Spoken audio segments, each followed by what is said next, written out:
Здравейте на български, добре дошли или всъщност добре заварили на днешната конференция. Благодаря от името на организаторите, че сте тук и благодаря специално за поканата. And switching to English now, I am Veselin Dimitrov, as you can see. This colorful picture of mine. I run the Bulgarian edition of the Forbes magazine, which you might have heard of or not.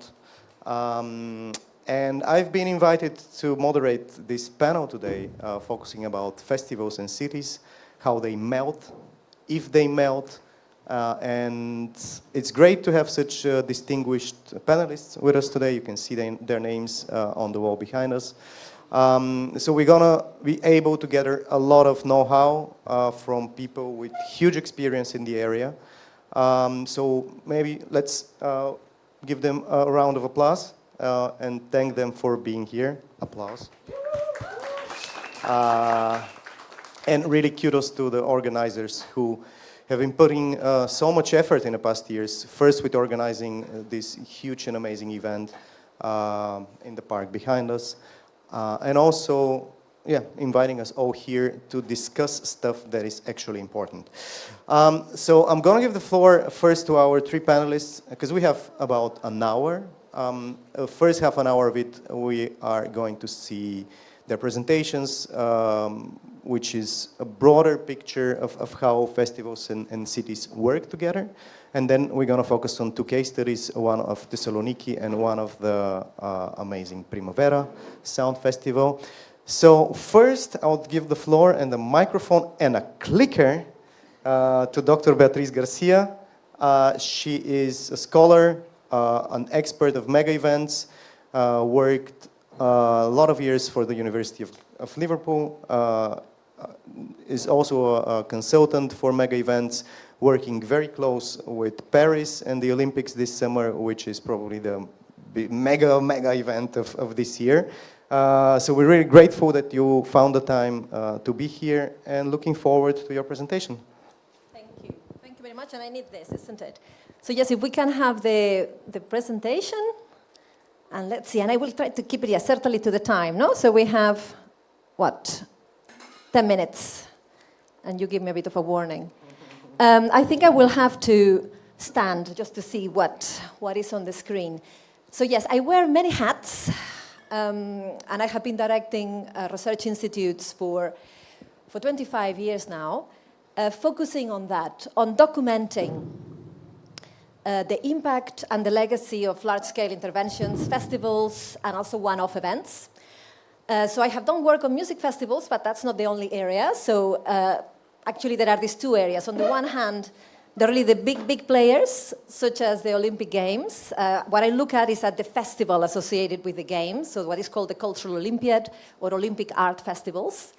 On the other, the European Capital of Culture program. So I have done a lot of work with different cities, not only in the UK, with Glasgow, with Liverpool, but also looking at the experiences in places like Thessaloniki, Plovdiv. Obviously, I also had the title. And I was part of the jury for 6 years. I had 2 mandates to do the selection process. But in parallel to that, also the place-based type festivals have interested me. From the biennials, so visual arts events, to obviously music events or the Edinburgh Festival, the theatre type events. Now, I'm very thankful for Peter to invite me to be here.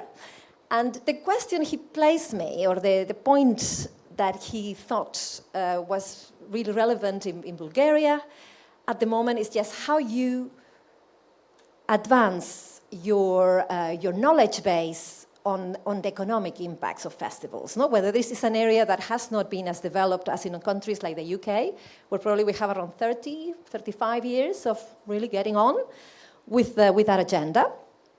And how that connects with how festival cities benefit or not from having these kinds of interventions.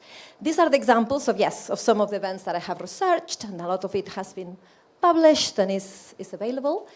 And what I'm going to do is bombard you. You will have a lot of information there that there is no time to dissect, but to catch your attention. And obviously we'll see how we debate it later, or if you want more, then you can trace it and find much more out there. But one first point and question that I think is really relevant, especially if you're at a point in the Bulgarian context or in other countries that you represent, where you might make choices on how you prioritize, how you set the scene to convince the policymakers, the media, about the value of what you do, is to keep in mind the different tensions. On the one hand, how you justify value, the value and impact of a festival on a city, according to size, so the numbers game. And we're going to have a dedicated session panel tomorrow, so I will also be speaking there about festivals and numbers.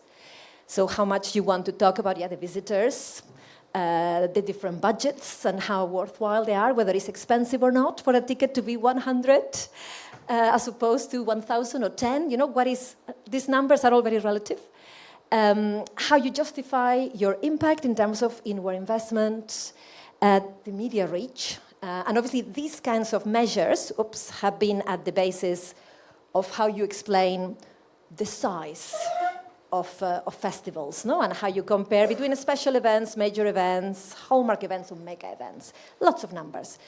But in parallel to that, what I have been advocating, especially for the last 5 to 10 years, is to also develop measures around what we could call significance. So not just size, but significance, and in particular, the symbolic aspects, some of the intangibles that are equally relevant, especially if you want to have festivals that are sustainable and that have the right balance and the way they relate to your cities. So there is now a whole line of work. I'm associate director at an institution, it's called the Center for Cultural Value, where we are trying to advance the evidence base, to really be convincing to the skeptics in a way that is not just talking about, the visitor numbers, but also the quality of engagement. So what kind of experiences do these visitors have, and how that relates or not to the experiences of your local communities, your citizens. How much you can understand the impact that the festival can have in your city in terms of perceptions of place, placemaking, narrative changes, how important that is as well as a measure of value. The diversity of people that you involve, and so on.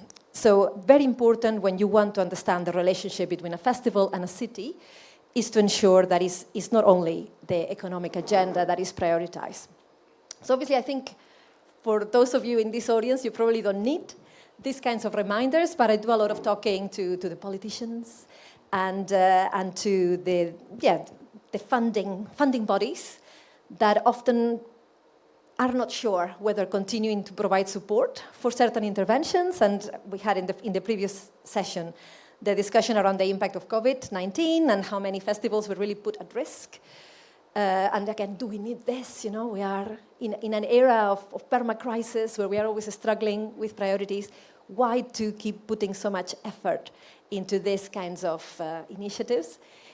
Well, the argument is that there is something really valuable about bringing excuses for people to be together with something that is out of the normal, out of your day-to-day experiences, and what that does to you as an individual, but also as a community. And that shapes cities as well. The arguments and the kinds of, again, on the one hand, statistics, but also storytelling that I have been working on to develop reports, to produce evidence, is looking into that. The value that a festival might have for a city because of its characteristic being live, happening at a time where different people are sharing an experience in a synchronic way, so at the same time, it's not deferred, it's not partial or fragmented. The fact that it's collective, and again, those intangible values and the different symbolic dimensions that brings for the city. So a lot of work has done around that and how this impacts on the policy making. So in places like Barcelona, I'm from Barcelona originally, and my work started on the back of the legacies of having the Olympic Games in 1992. Places like Liverpool as well in the UK, places like Glasgow, places like Marseille in France. They are all cities that for a time had struggled with a reputation. They had a bit of a problem, especially in relation with the capital cities, Paris or Madrid. in the case of London and Glasgow Liverpool and Glasgow with London. And what they did on the back of hosting a special event or a festival was to try to rethink their strategic goals and do exercises like this, like mapping the type of stakeholders that you need to reach out to and to get around the table in order to make a difference. So yes, a lot of mapping exercises. This is from back in 2004, 2005.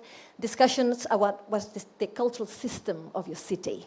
Something I certainly would encourage in Sofia and in other places. When you start mapping that, know how you as a cultural sector relate to your city attractions, including sporting venues, your education areas, your parks, how you relate to your visitor infrastructure, to your hotels, your restaurants, etc., to your commercial offer, and in parallel to all of that, the way the public realm is maintained, the way your transport works. Once you start developing this kind of exercise and gather the data that is available about how these areas work, you might start becoming aligning and making the most of all your different assets. And you have to see how your event might help resolve or establish connections. So very often, one of the most sustainable or amazing impact that a special event or a festival can have in your city is just to provide excuse for all of these stakeholders to work together, to start to develop some more transversal approaches to policy making, which then in turn is beneficial for many other activities and interventions beyond your festival. You provide them with a common agenda, a common deadline, and then many things happen. In parallel to that, and with all of this mapping of stakeholders and their assets, then you can start identifying the different areas of impact that you can generate through your event. And certainly, the economic one is there and can be very helpful. But I always argue, make sure that that is combined with assessment of other types of impacts. It's not mutually exclusive, but the different lenses and angles help. Actually, in places like the UK, where for the last 30 years that economic agenda, the economic value of festivals and art interventions became very dominant in 1990s and early 2000s. We have a lot of data, we have a lot of evidence, so now what is becoming really important is to operate very much on the social impact front. We are discussing a lot the impact of festivals on well-being, on mental health, and again, that's a really powerful area for you to understand, and advance. So on that note, I will leave you with some of the other modeling. So a lot of what I do is modeling and just helping put information on different boxes so that it becomes easier to fragment and to target messages, depending on who you're talking to, who you need to convince, if you only have 5 minutes, 10 minutes, and particularly if it's someone that is not converted to your cause. So because I think here most of us would agree, and we really understand the value of what we do, but the key to sustainability is to be able to talk and convince and make understand the value of what you do for those that might be a bit reluctant or skeptical. So there is a lot of that material, and I will just leave with just the warning points.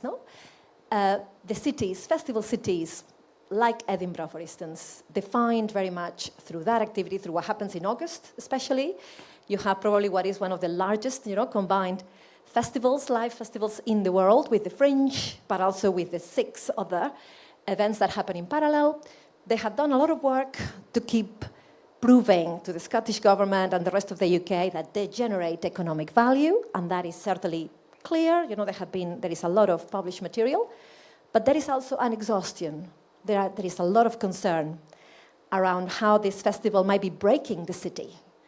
And there is growing numbers of people and communities in some very famous and well-established festival cities that are starting to say, we have had enough. And this is damaging our quality of life. So that brings back that question. Yes, you have an economic argument that has been really important to win, and depending on your point of departure, certainly make it a priority, but do not ignore the other dimensions, because it can also be a bit dangerous if you only look at impact and benefit through one side. So that's it. I leave it here. I won't discuss these keywords. And I just will encourage you to look for more, because there is a lot published. So certainly there is data, there is evidence, there is a lot of work that has been done, but much more that certainly we can keep working on together. Thank you. Great.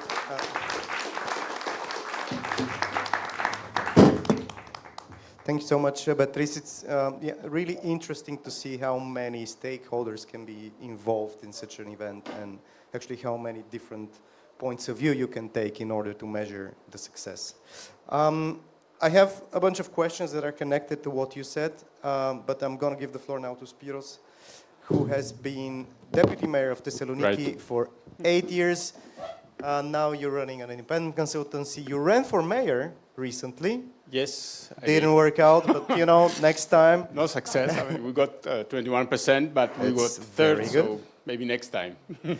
So yeah, we're going to hear from you more about a case study of Thessaloniki and how the city developed, and we're going to end up with a great concert that you had almost 30 years ago. Yeah. But I'm giving the floor to you. Okay, thank you. Thank you, Peter, and his team for the invitation. I'm very happy to be here. I like Sofia very much, and I've been many times here, so it's a wonderful place. As a politician, of course, I start with myself. Veselin said a few points that I have been deputy mayor, I ran for mayor. Important here is to take away that when the whole political process started for me, and Mayor Yannis Boutaris, who was a maverick, of a crazy winemaker who decided to run for mayor in 2006 and 2010, we started a little bit pointing at the cultural level of the city. That was very important. We used, actually, culture as a vehicle to mobilize and inspire young people to come and vote for us. At that time, young people still came and voted. So we created a huge event, a festival, bottom-up, engaging all the local artists and organizing 2 days event around the city, which really showed to the local government at that time how the festivals should be and how local people should be engaged, local artists should be engaged in the process of a cultural strategy. Another interesting point may be, and I put it because I have the two ladies from Barcelona, that I was member also of the international jury of the European Mies van der Rohe Architecture Awards, the European Awards, because it's based in Barcelona. And last but not least, a very key point, the birth of my daughter, Doretta, 2 years ago. Thank you. So, Thessaloniki is the second biggest city in Greece. It's in the north. When we got into power in 2010, 11, when we started running the city, Thessaloniki has been a very introvert city. I put in purpose the map in gray. We were fighting with North Macedonia, who is more Macedonian than the other, and so on. And we were not known, let's say, to the world. So we decided somehow to hack the narrative of the city and to create a totally new narrative. The mayor was talking about the cultural heritage of the city. We used to be a city. Sorry, I have to learn that. Okay. Which was known, of course, for the Macedonian heritage, but it was not known, and the mayor started talking about all these even in 2006, that we had a very, very strong Jewish community before World War II. We were called the Jerusalem of the Balkans. Kemal Atatürk was born also in Thessaloniki. These were elements which could be used for an extroversion strategy, but they were not known, not even in the city. Nobody was talking about that due to, of course, political reasons. So we started bringing up that multicultural past. We created, as you saw, a new logo with a heart and telling many stories because we wanted to refer to different audiences abroad. Thessaloniki, we created also a visual vocabulary, as you can see. We connected the museums, the UNESCO monuments that we have, and we are proud of having over 100 monuments of the Roman Byzantine and the Ottoman era. We have very good food. We used to be very known on the local level and the national level for our food. We created the Thessaloniki Food Festival. We started connecting it to the world. And the result was that we became member of the UNESCO Creative Cities in the Gastronomy Network. We had a series of local festivals like these. They have the brand and they are called international festivals, like the International Film Festival, and the Documentary Festival is one of the best documentary festivals in Europe. The food festival that I mentioned, the Works Festival, Electronic Music Festival, very known in certain circles of people. The point and the question was, were they attracting international audiences?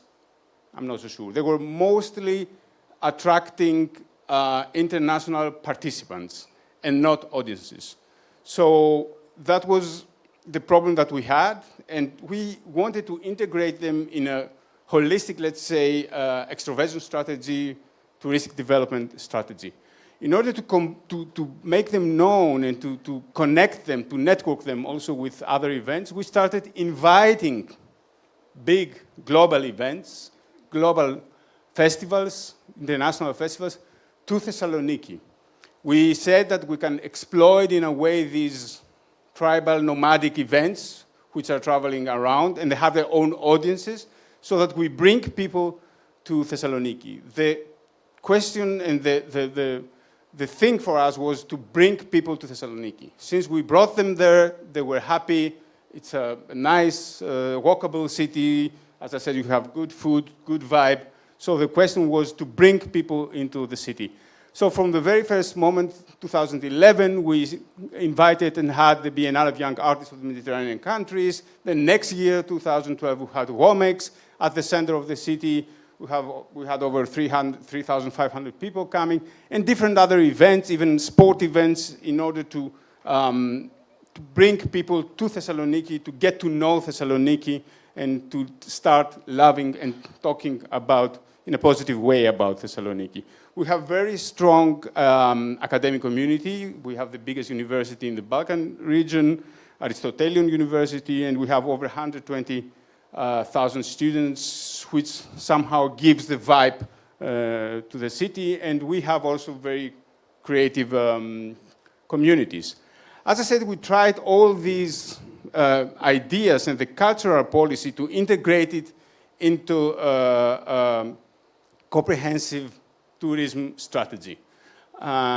We wanted to benefit not only symbolically, but also very tangible from the policy that we have exercised. And here is the result of that policy that we have exercised for 8 years approximately. When we started in 2010, you see we had approximately 1.1 overnight stays in Thessaloniki, and 75% of those were Greeks. So we were not known, actually. When we finished 2018, we had over 2.6 overnight stays in the city, without counting even Airbnb, which exploded at these years, and which we supported also, because we wanted the money that was coming into the city from tourism to go deeper into the people and not just stay to the hotel owners. And from these 2.6 overnight stays, as you can see, the majority were foreigners. So we really put Thessaloniki on the international stage. I put also here the numbers of the Bulgarian visitors, because we are in Sofia, how they have grown through these years. And I put also pressure to Sofia to make a public policy or to a marketing policy to Greece, because Bulgarians are coming to Thessaloniki and to Greece, but Greeks are not coming to Sofia. They don't know Sofia, so there has to be a strategy. Okay, a few words about events and festivals and city and so on. I mean, Beatriz said that in details.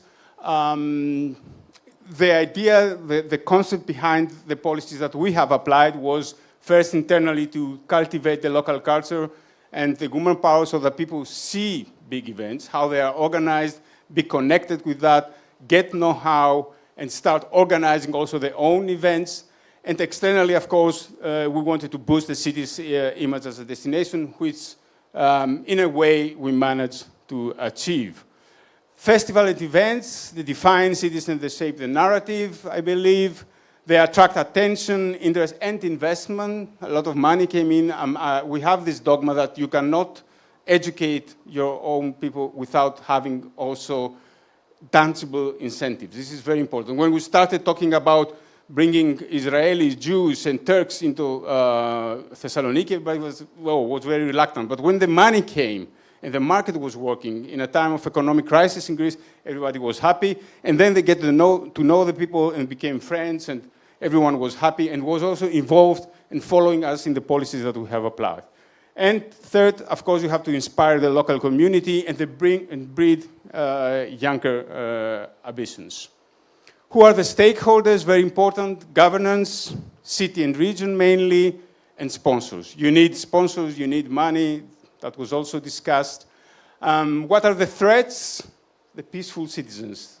We are having a panel also tomorrow about noise and common people, let's say, and bourgeois, and how they are disturbed by the noise and the life of the city. Regeneration schemes, when neighborhoods are becoming avant-garde, and then somehow big funds come in, buy property, especially with Airbnb and so on, then the neighborhood changes, and also the possibility of having events and festivals changes, and festivals have to move to another area. They move to the other public spaces, but then we have different privatization processes, and becomes also very difficult. We have a lack of spaces and venues in Thessaloniki. That's why we don't have big events the last few years. And last, I put these two examples. That was in 1997. Beatriz, you remember, there was a concert from U2. It was a huge event. From all over Balkans, people came down and partied and enjoyed the huge event. Now the port has been privatized, and they don't accept events and happenings inside the port. And the second example is the Europride. We had Europride 2024 a week ago in Thessaloniki. Probably nobody of you knows about that. We initiated Pride in Thessaloniki, again, a very conservative, very religious city, in 2012. And we managed, 2019, I was in Vienna, the Europride got the torch from the president of the Republic of Austria to bring Europride in Thessaloniki. We were very supportive. Politically, we encouraged the organizers to go fight for that, bid it. We supported them also with money, with funds, and of course, with all our willingness to have and to host the event in Thessaloniki. 2020 didn't happen because of coronavirus, and then 2024 was the next date. Unfortunately, the new mayor was not supportive. He didn't like Europride. He was very much involved with church and so on. So that was a lost chance for Thessaloniki. We have accepted more than 40,000 people. 10,000 people came maximum. So I want to show that if there is not the political willingness there and the support, then things will not be very successful. Thank you very much. Thank you, Spiro, and thanks for opening a childhood trauma when being 15 and begging your parents to go to a U2 concert. But they don't, because they were still interesting back then. I mean, I'm not sure they're so interesting now, but yeah, I wasn't allowed to go to Thessaloniki for a U2 concert. I'm giving the floor now to Marta. She is head of PR for Primavera Sounds, one of probably most iconic festivals in the world. So we're going to dive deep a little bit into your work and Primavera in general. It's an amazing case study. I mean, I know her slides, so yeah, I'm not going to spoil them, but it's so interesting what Marta is going to tell us. And then we're going to have 15 or 20 minutes for questions and discussion. Marta. Okay. Okay, great. So thank you so much. I'm also 25% then of this panel today, who is from Barcelona. So that's quite cool. Thank you for having us. So for the ones who don't know Primavera Sound, it is a very big music festival that happens every year in Barcelona since 2001. But first of all, I would like you to present a little bit of the festival sector in Spain in numbers. Numbers here are from 2023. Numbers for our festival are going to be from 2024 because it happened already like 1 month ago. So Spain happens to be the first world destination for those who travel for music. As many others, but I would say especially UK and the Netherlands, Spain is a country for festivals. That, combined to the fact that we have amazing weather, amazing food, and the prices are way cheaper than in many other countries in Europe, make that lots of people from everywhere come to my country to enjoy music festivals. In 2023, the sector of live music in Spain left 578 million euros. That means 26% more than in 2022. And that's a lot because 2022 was an incredible year because everyone wanted to party after 2 years of staying at home. So 2022 was already an incredible year. Can you imagine that we topped that again by 26% more in 2023? The total tourism revenue in Spain is a whopping 13,800 million euros. From that, 578 belong to music tourism. The turnover in Barcelona means that for the first time in 2023, Barcelona became the first city in Spain to top Madrid regarding music business. This is something that probably Beatriz knows a lot because, yes, this kind of confrontation between the capital and other cities. Let's see what happens because this year Madrid has started a very aggressive policy with live concerts and you know well about that. Santiago Bernabéu, who happens to be the place for the worst football team in Spain, is attracting lots of tours this year. Taylor Swift played there and also with Spanish artists. So let's see what the numbers show for the next edition because Barcelona right now is not using so much the field of the best football team in the world as they are doing it. So maybe these numbers will be reversed next year. But for now, we know that this is how it's looking so far. This is where Primavera Sound happens. Regarding, again, the Olympic Games. After 1992, Barcelona wanted to have another mega event. And the mayor and the town hall by then decided that we could host this thing called El Fòrum de les Cultures, the Cultural Forum. And they created this huge space that, as you can see, it's really close to the center of town. And all of this was built on top of the sea. The Fòrum de les Cultures itself wasn't so successful, but they left the city with an amazing place to host mega events. Primavera Sound started in 2001 in a smaller venue, but already 3 years after that moved to this area. It's great because, of course, as you can see, it has a lot of different spaces where you can put your main stages. Right now, we are hosting 75,000 people per day, but we could go even further. Using this area here, we only did it in 2022, when we hosted a special double edition after the pandemic. But now we are not using this area here, we are focusing more on that area there. The one which is further down, we called it Mordor, because it's really far away from everything. But yeah, it's just for friends, you know.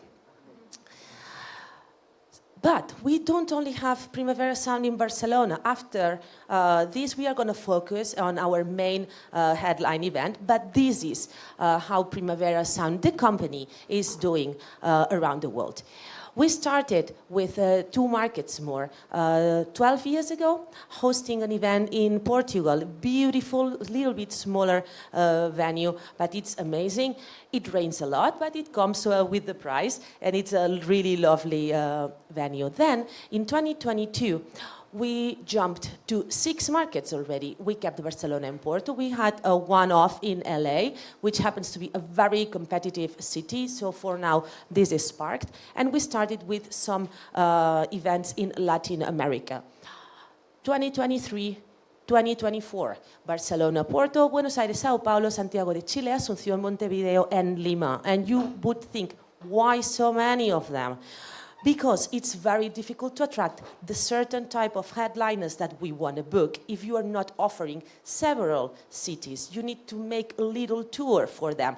Because, for example, last year, one of the headliners were The Cure.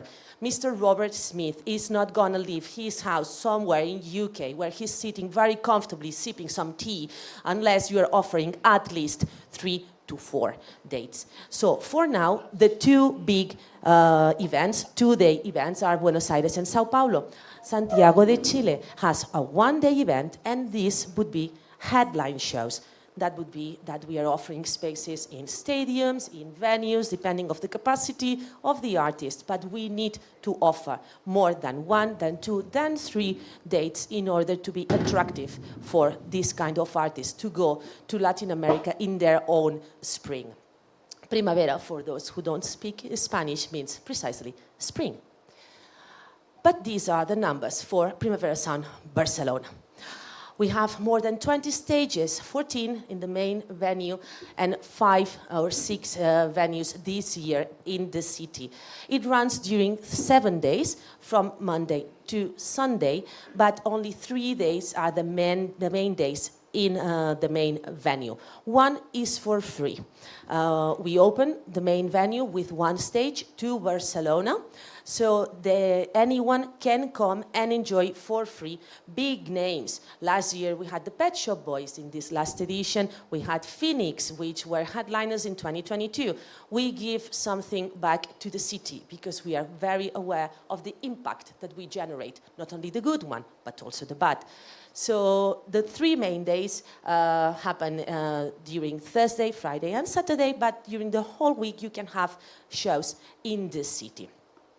Our budget is 38 million euros, and this is the impact that we generate in the city financially wise.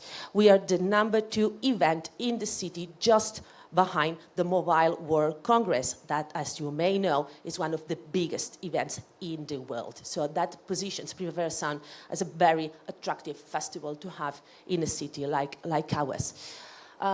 We program around 300 shows, 250 in the main venue, and the rest happen in the city. And during the whole year, the company is made by 200 people, more or less, that work permanently. Yes, we work all year for just one festival. That's what I'm always asked. But we are also promoters all year long, so we also have shows during the autumn and winter. And during the festival, 7,000 people are working on site to ensure that everything runs smoothly. These 7,000 people also include security, bars, cleaning, you name it. This is our audience. I won't go too much into it because if you are interested, I can show this to you. I can share it with you later. But this is also something very, very important. In 2019, and I will explain that a little bit later, we became the first major festival to have a gender-balanced lineup. And we were told, oh yeah, but this is your agenda, this is just wokeism. No, I'm not being woke. I'm talking about numbers. I want more women on stage, but I also want more women in the audience because last time I checked, we also pay the tickets. So if you want to ensure that your festival still attracts people, make it safer, make it more diverse, because that's more money in your pockets. So our audience is also very balanced, and these are the numbers more or less on on the percentage of people that come from abroad and the people that come from Spain. We have 130,000 unique users. Talking about this on the preparation call with Veselin, he was interested because usually festivals only disclose the big number, which is 268,000 people. That means that everyone that goes into the gate, that counts as one. But that doesn't mean that's a different person from another person who's coming then again on Friday and on Saturday. So let's say that we have 75,000 people every day, and that means that 130,000 people, different people, came to our festival this year. We have 4 main pillars. One is the commitment to music. We always say that we are a music festival made by music lovers for music lovers. We are not about influencers. We are not Coachella. We are also feeling the influencer fatigue. We don't want to be selling VIP experiences for people that are just taking selfies, not looking at the stage. We are very much into this size of the font. We always release the lineup.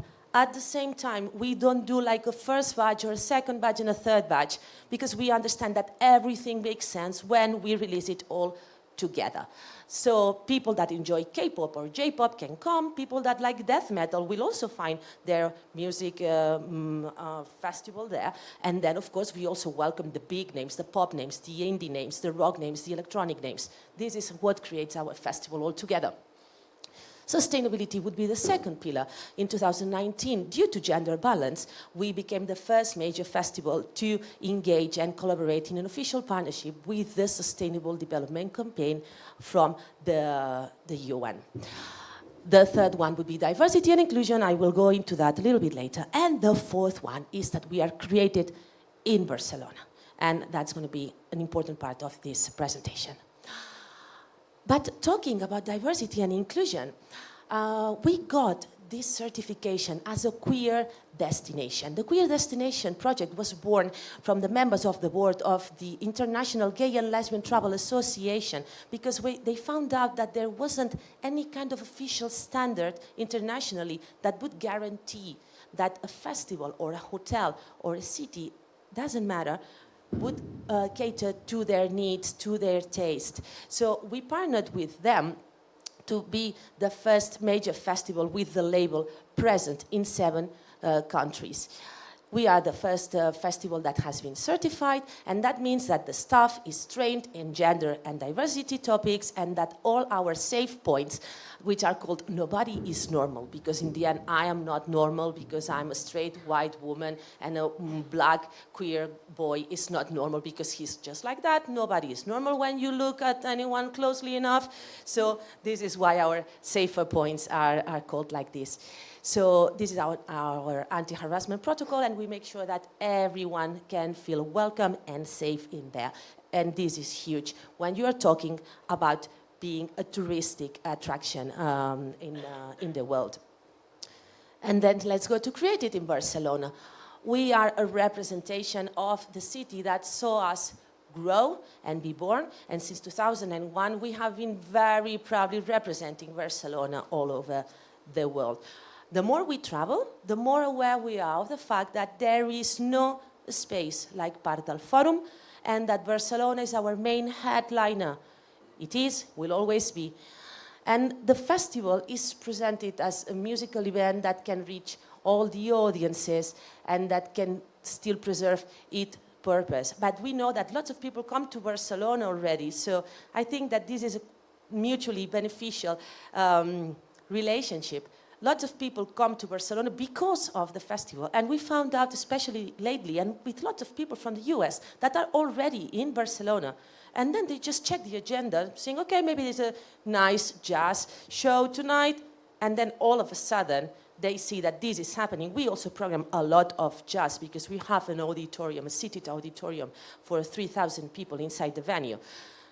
So we believe that the design, the art, the creativity, the diversity, the freedom of Barcelona is also something that we want to make sure that is represented in our festival.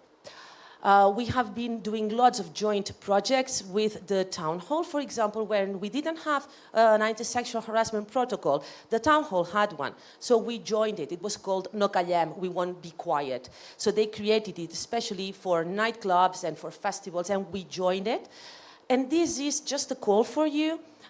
Just find out what's done in your city, because maybe you are not big enough to have a diversity team, you don't know how to do sustainability issues, but probably there is someone in your city, in your town, that is also already researching that.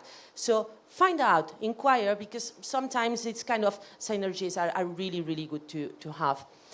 And these would be the challenges for an urban festival. We have to work very closely with 3 different levels of administration ourselves. Local, regional, Generalitat de Catalunya, and national, Gobierno de España. And that means from public transport to commercial licenses, the use of the Parc del Fòrum. In that point, the stability is key. We are working with 4-year leases of Parc del Fòrum, but for example, right now as we speak, we are dealing with headliners for 2026. We still have 2 years of this lease, but that means that at some point we will be dealing with artists while we don't know if we will still have this venue in 3 years. So it's really important that we continue working smoothly with the 3 levels of administrations, because otherwise we can't guarantee the lineup that we need. And we can't sell tickets because we sell in advance. As we speak right now, the festival happened 1 month ago, and yesterday we started with the early bird tickets. Of course, we haven't disclosed the lineup yet. That's going to be around November, December, typically. We have to work with the public transport authorities to ensure that the metro can run all night long, that the frequency of buses and trams is going to be higher, the operating hours longer. We have to work with the taxi associations. We need to ensure with local policemen and with regional police that all the security around the area is good enough. We work with the town hall on cleanliness of the area. And we need to work especially on sound levels, because as you said, it is really important. As you saw before, we are just 1 road away from the houses. And you might say, oh yeah, but they bought the houses there when this was already built, as if you buy an apartment close to the airport. Doesn't really work like that. I mean, to me, it does, because this is music, it's not noise. But to other people, it means noise. So we need to work with all these people to make sure that we live it, at least as we found it. And think globally, act locally. We have a foundation, la Fundació del Primavera, and this is also a way to work within our city. We have several projects, and all of them are focusing on youth. For example, last year we started a little project which is called Crea el teu propi festival, create your own music festival. We started with just 1 high school, and right now we worked with 3. Just 1 month ago, they had their own music festivals, and we helped them with booking, with production, with logistics, coordination. During the whole academic year, we go there and we teach young people, 14, 15, 16 years old, how to create their own music festival. And they also have the project called Beat School, about musical creation that focuses on electronic music, in its 3rd edition in La Mina High School. That was a very poor area that was in the area of Parc del Fòrum before we moved there. So that would be it.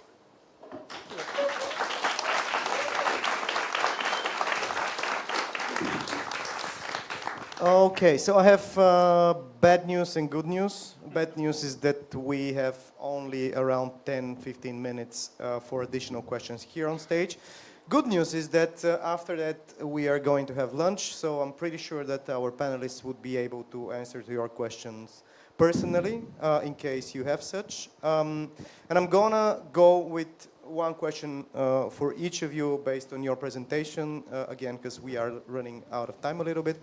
So, Beatriz, for you, because I think we saw a really complex concepts from each and every presentation, so I hope if you have paid attention, which you have, from what I saw, you have a very good knowledge of how these things work. But from my point of view, I would really like to go deeper with 1 question each. So, Beatriz, for you, I represent Forbes, which stands for entrepreneurship and business. So my question for you would be, what is more sustainable for the success of a festival or an event? The initiation to come from the entrepreneurial spirit or the initiation to come from the city? From your experience, what is better? And I don't accept the answer, both. Obviously, it's really, if what you want is to see a transformation for the city, it really matters that a festival is developed and having in mind, the long-term strategies of the city. So if the entrepreneurial spirit can make a huge difference, but it can operate like in any environment. No? So you can have a concept that is so powerful that it could work in very different places. So you might start, yes, so you might react to this, but then as an entrepreneurial, you can then adapt that vision and it could operate somewhere else. For the city, I mean, there is that element and commitment that has to do about your future no matter what.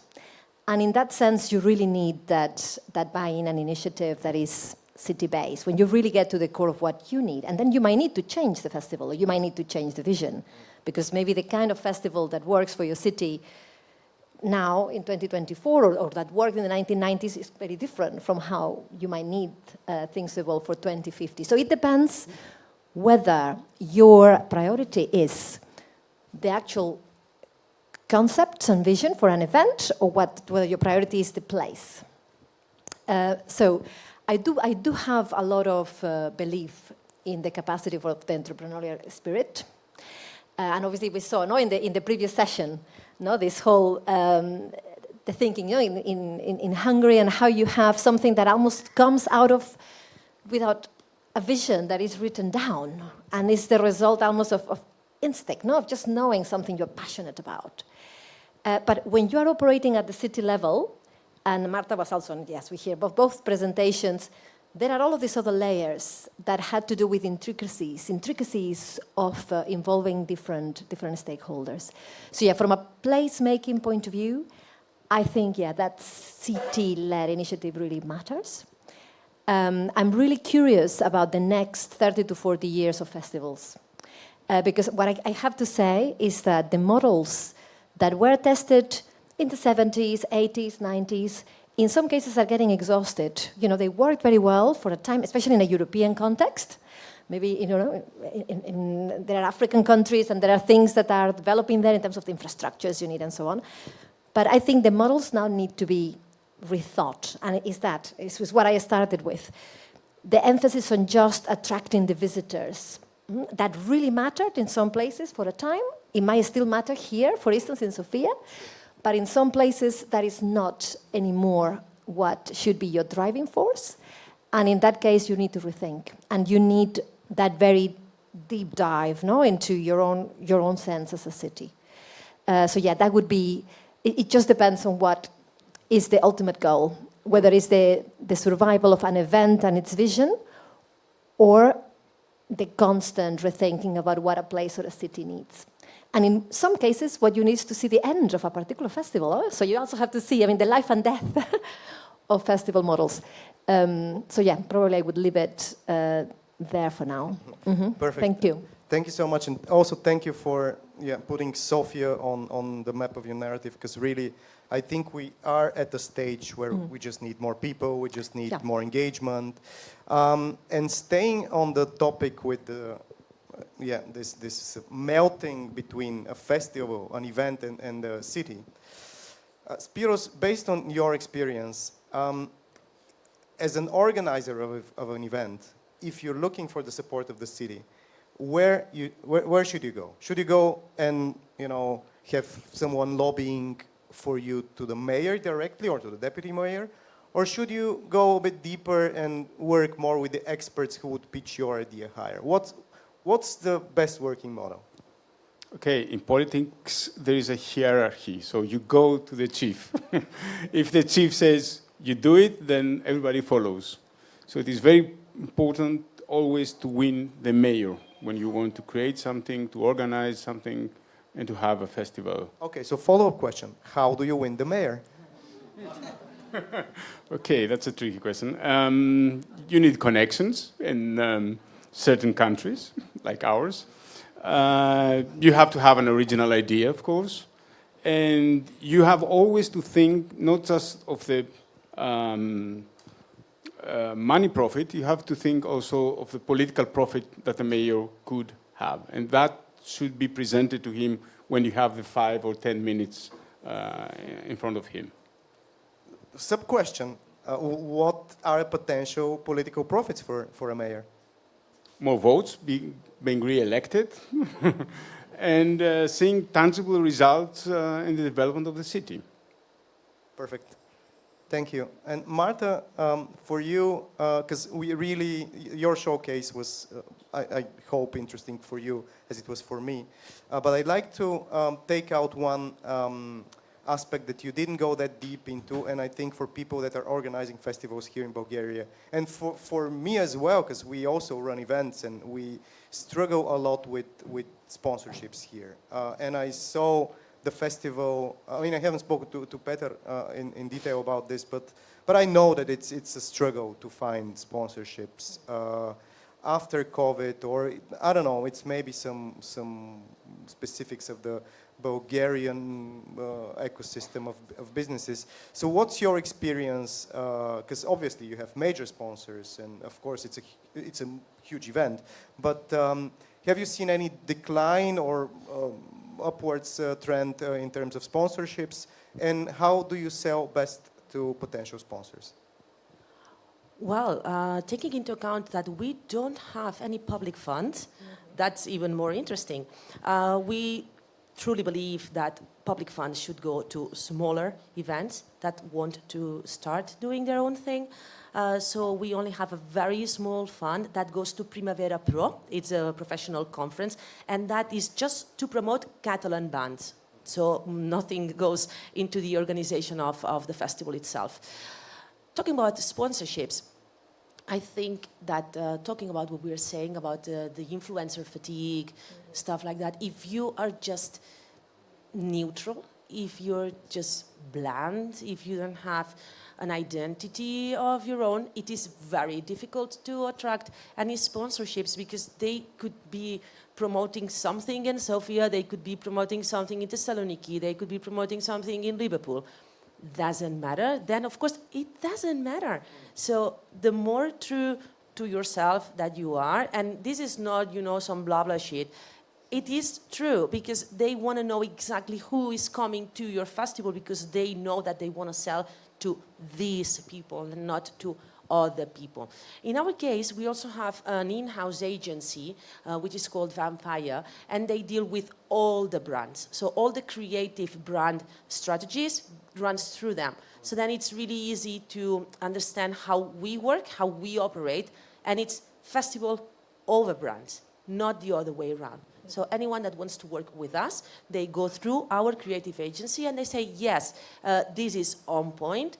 Balloon pool, not on point. We are not going to do that kind of intervention in our festival. So I think that would be that. Understand that you are the boss, they are not the boss, and then you have to stand for something. So just try to find what you stand for. But I think what is important here is that you establish your brand as big as you did in order to be in that position to really be above, all the MasterCards of this world. I know, I'm talking from a very, very privileged point of view, so that everything feels easier like this. I'm very aware of the fact. Look, we are heading towards lunch, but Marta, I'm super tempted to ask you one thing, because you mentioned our beloved Mr. Robert Smith. Can you tell us what was, in your experience, the most absurd request that you had from a band? You don't have to name the band, but what was the most absurd thing that a band or a singer, entertainer requested from Primavera? I'm going to give you two, one with name, the other one without the name. So first one, someone requested 2 helicopters, not 1, but 2. So he could have a race in Barcelona. He wanted to have a helicopter race.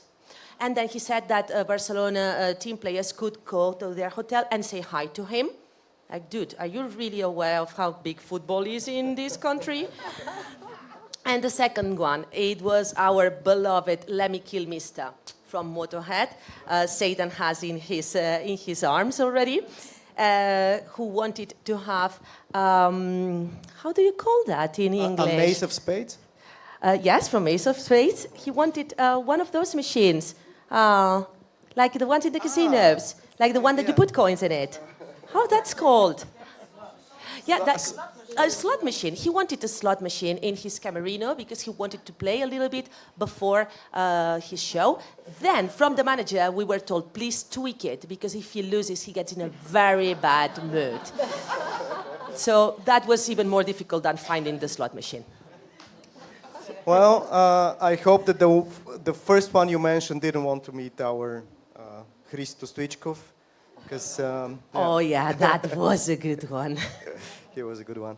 Thank you, guys. It's been a pleasure hosting this panel, and thank you for sharing so much insight that I'm pretty sure could inspire a lot of people into getting into the direction of developing something that makes sense here in this melting point between the city and the festival. So I hope it was worth your time.